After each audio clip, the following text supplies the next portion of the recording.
So hello everyone. तो काफ़ी students का ये डाउट रहता है कि हम लोग पढ़ते तो हैं किसी भी चीज़ को, लेकिन हम लोग जब एक हफ्ते बाद या कुछ टाइम बाद 1 मंथ के बाद उस चीज़ को फिर से देखते हैं, उस चैप्टर को फिर से पढ़ते हैं, तो हम लोग काफ़ी ज़्यादा चीज़ें भूल जाते हैं उसमें से। उस पर्टिकुलर टाइम पे तो हम लोग को वो सारी चीज़ें याद रहती हैं, बट कुछ टाइम बाद हम लोग वो सारी चीज़ें भूल जाते हैं। तो मेन प्रॉब्लम यहाँ पे होता है लैक ऑफ रिवीजन।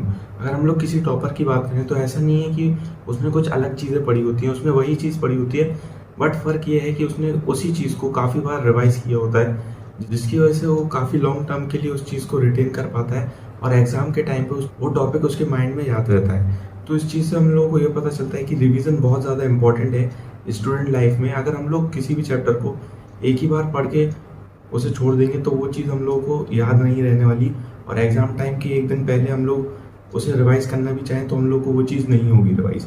इसलिए हम लोग को बार-बार उस चीज़ को रिवाइज़ करना पड़ेगा।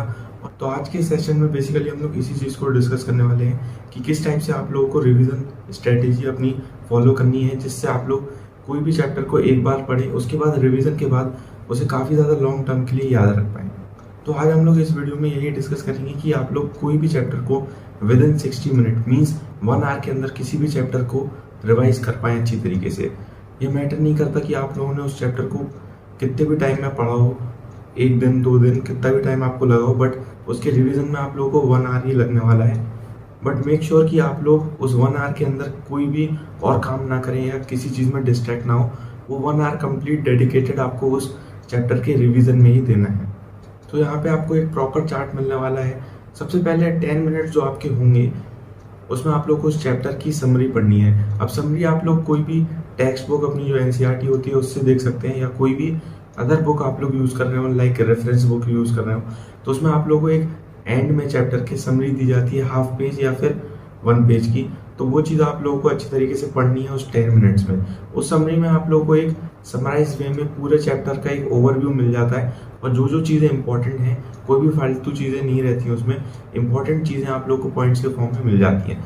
तो उस चीज़ को आप लोगों को पढ़ लेना है। उसके बाद जो आपके नेक्स्ट 25 मिनट्स रहेंगे, वो आपका मेन टास्क रहने वाला है। उसमें आप लोगों को क्या करना है, आप लोगों को उस चैप्टर को अच्छी तरीके से रीड करना है और उसमें इंपॉर्टेंट पॉइंट्स को मार्क करना है। अब इंपॉर्टेंट पॉइंट्स आप लोग कहेंगे कि हम लोगों को कैसे पता चलेगा, तो जब भी आप लोग टेक्स्ट बुक से कोई चीज़ रीड कर रहे हो तो उसमें आप लोगों को कुछ चीज़ें बोल्ड लेटर्स में मिलेगी, कुछ इटैलिक फॉन्ट्स में मिलेगी, और कोई चीज़ आप लोग को डेफिनेशंस के फॉर्म में या फिर एग्जांपल्स दिए जाते हैं, एप्लीकेशन दी जाती हैं, उन चीज़ों को आप लोग को हाईलाइट करना है।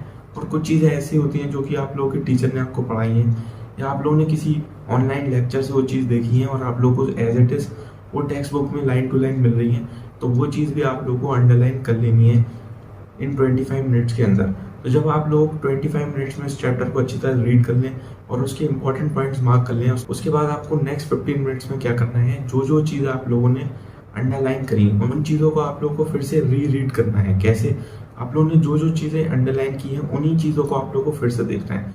उससे क्या होगा, वो चीज़ें आप लोगों को लर्न हो जाएंगी और माइंड में वो चीज़ें सेट हो जाएंगी। और जो चीज़ें आप लोगों ने अंडरलाइन नहीं करी उन्हें आप लोगों को नहीं पढ़ना है, बिकॉज वो ज़्यादा इंपॉर्टेंट नहीं है। और आप लोगों ने 2 बार तो उस चीज़ों को पढ़ ही लिया है। जैसे फर्स्ट तो आप लोगों ने जो चैप्टर पढ़ा था पहले, और ये रिवीजन के टाइम में 25 मिनट्स में आप लोगों ने उस चीज़ को रीड कर लिया, तो वो मोर देन इनफ है। आप लोगों को मेन फोकस उस हाईलाइटेड पॉइंट्स पे करना है और जो इंपॉर्टेंट पॉइंट्स हैं उन पर। ये चीज़ आप लोग के 50 मिनट्स में ये सारे प्रोसेस हो चुके हैं। अब एंड में आप लोग के 1 आवर में से 10 मिनट बचते हैं, तो उसमें आप लोगों को क्या करना है, उसमें आप लोगों को रिमेंबर करना है। क्या चीज़ रिमेंबर करनी है, जो जो आप लोगों ने पढ़ा है, जो जो इंपॉर्टेंट पॉइंट्स हैं या जो जो इंपॉर्टेंट टॉपिक्स हैं, जो मैकेनिज्म आपने पढ़े या जो भी प्रॉपर्टीज़ हैं, उनको आप लोग को इमेजिन करना है। लाइक आप लोग किसी और को टीच कर रहे हैं या अपने आप को ही एक बार पढ़ा रहे हैं, वो चीज़ें आप लोगों को माइंड में रिवाइज करनी है। या तो आप लोग लिख के कर सकते हैं या माइंड में आप लोग वर्बली चीज़ों को फिर से पढ़ सकते हैं। उससे क्या होगा, जब आप लोग कोई भी चीज़ किसी को पढ़ाते हैं वो ज़्यादा टाइम के लिए आपके माइंड में रिटेन रहती है। तो पढ़ने से ज़्यादा जब आप लोग किसी चीज़ को रिमेंबर करते हैं तो वो आप लोगों के लॉन्ग टर्म मेमोरी में चला जाता है, और आप लोग एग्ज़ाम के टाइम पे भी उस चीज़ को नहीं भूलेंगे। तो ये थी एक 1 आवर में कंप्लीट आप लोग की रिवीजन स्ट्रेटेजी, जो कि आप लोग अगर फॉलो करते हैं तो आप लोग 1 आवर में कोई भी चैप्टर का रिवीजन आप लोग कर सकते हैं। और उस चीज़ से करके आप लोग काफ़ी ज़्यादा लॉन्ग टर्म के लिए उस चैप्टर को, उस टॉपिक को रिटेन कर सकते हैं। और एग्ज़ाम के एक दिन पहले जब आप लोग सिंपल रीड कर लेंगे चैप्टर को, तो आप लोगों को अच्छी तरीके से वो चीज़ें याद रहेंगी और आप लोग एग्ज़ाम टाइम में उन चीज़ों को नहीं भूलेंगे और अच्छी तरीके से एग्ज़ाम में स्कोर कर पाएंगे। तो आई होप कि आप लोगों को ये वीडियो हेल्पफुल लगा हो।